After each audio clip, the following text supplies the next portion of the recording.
Hello and welcome to LuisaTV. This is week 4 and the final episode in the 4-part past life memory series. Each week I detail a different person living in a different time, a different life.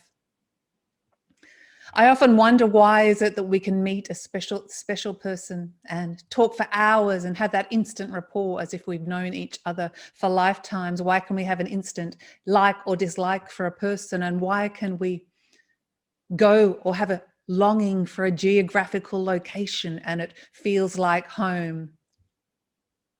Well, this is past life memories. And for me, these signature of the past life memories are so real.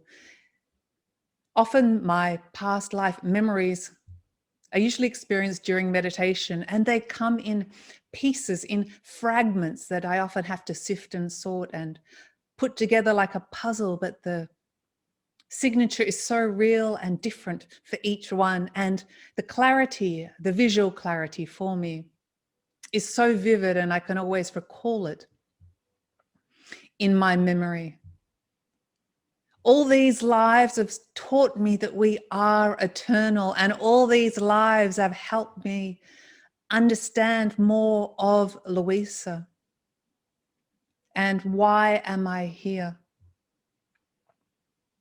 And at the end of this episode, I'll offer you some simple tools and tips to assist you in connecting with your own past life memories. In this past life that I've chosen to talk about today, I actually remember very few details, and it was only, I remember really the day that I left my physical body. And I thought about this life, and I thought, what did I learn, and what were the lessons I learned from this life? And we always feel we have a purpose, or why are we here? But sometimes we're just here for an experience, because like anything, someone can tell you how it feels and how it smells and how it tastes and what it feels like to touch. But until you actually experience that for yourself, we can't fully understand it. And I believe this life taught me how to be, and just be, and that was enough. So my first memory of this life, I opened my eyes and I was in a rectangular stone room. I was very cold, and I knew it was early morning. I could feel the crisp, cool air on my skin. And it was like that changing of the seasons when the cool air starts to come. I knew I was geographically located somewhere in Central Europe, and it was approximately the time period of the 1700s. I also know the room that I was in was up high, and it was located in the countryside. And I do remember looking out the window. Well, they weren't windows, they were rectangular holes with no glass. And looking down at the countryside, but this is before I could no longer stand.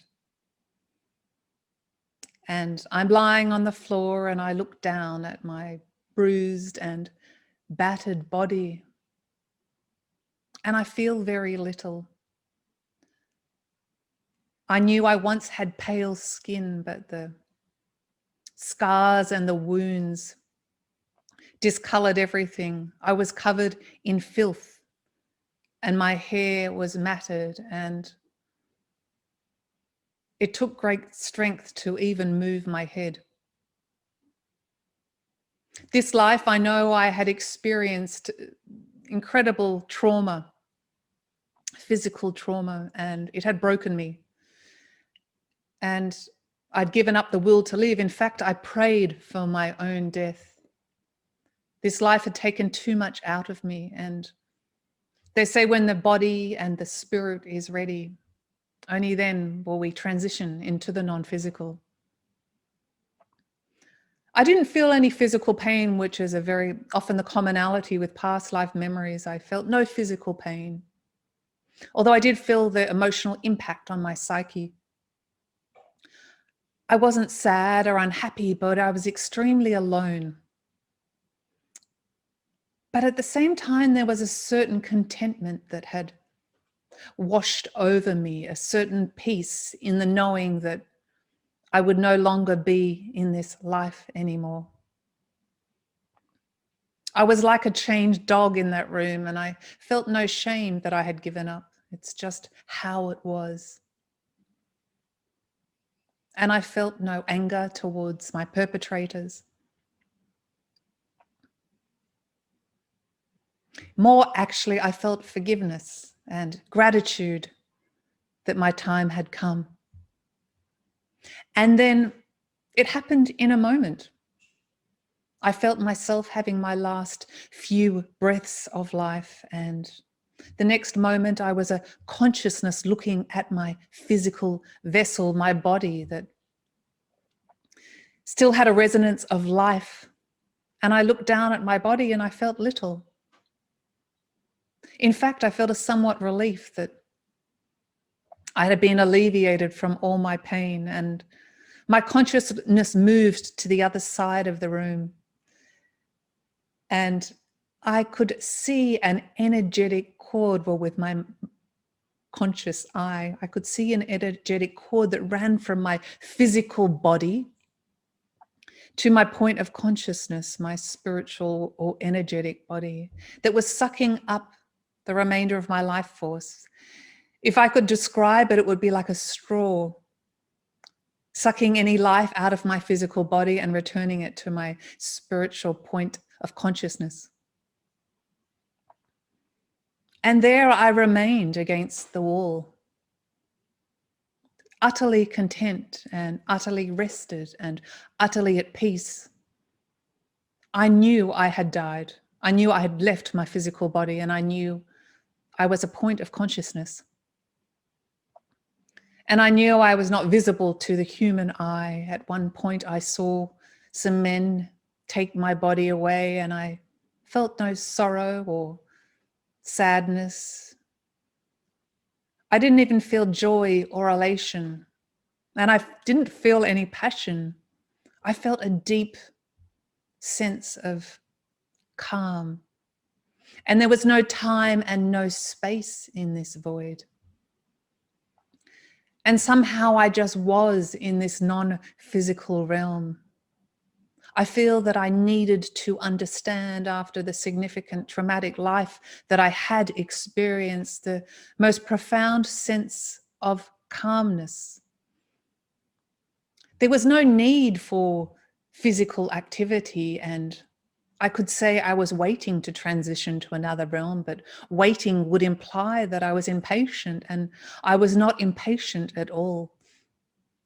I was very, very content.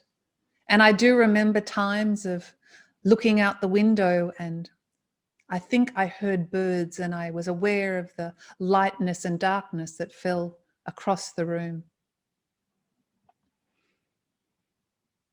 Obviously, I didn't have any physical eyes, and from what I understand, I was in tune with vibrational resonance of energy, and I could pick up the vibrational signature or the vibrational frequency of the material plane by its signature, from light to dark to walls to the floor to humans.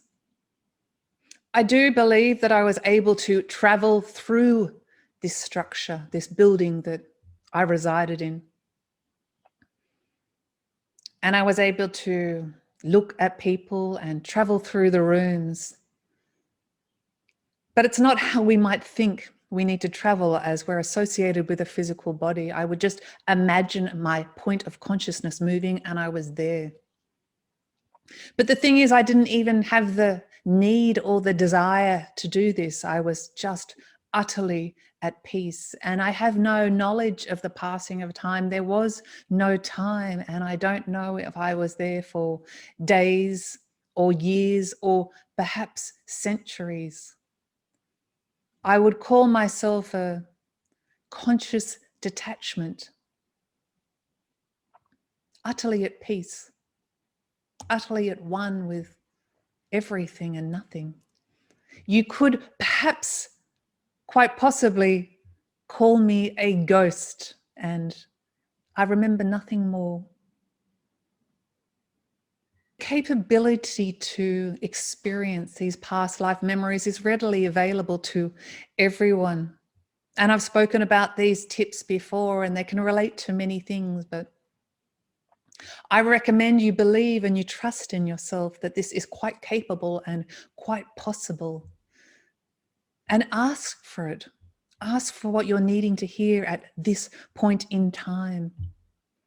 Dreams are another significant way to tap into our subconscious portals. So take note of what you dream about and write it down. Number 3 is meditate. This is the gateway for me personally, how I began to experience my past life memories.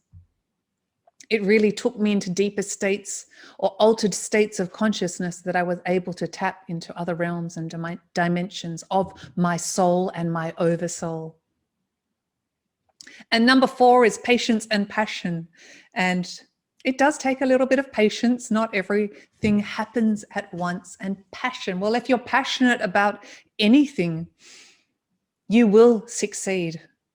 That childlike creativity, that childlike enthusiasm will always take you on the path and will always lead you to where you are needing to go. That is absolutely for sure. If you haven't already heard, I'm so excited to open up my new offering, Intuited Reading. And basically what this means is I've found that I've had the ability to tap into different realms of consciousness, of the multidimensional realm, and read your energy field and explore what you are needing to hear at this point in time in your life.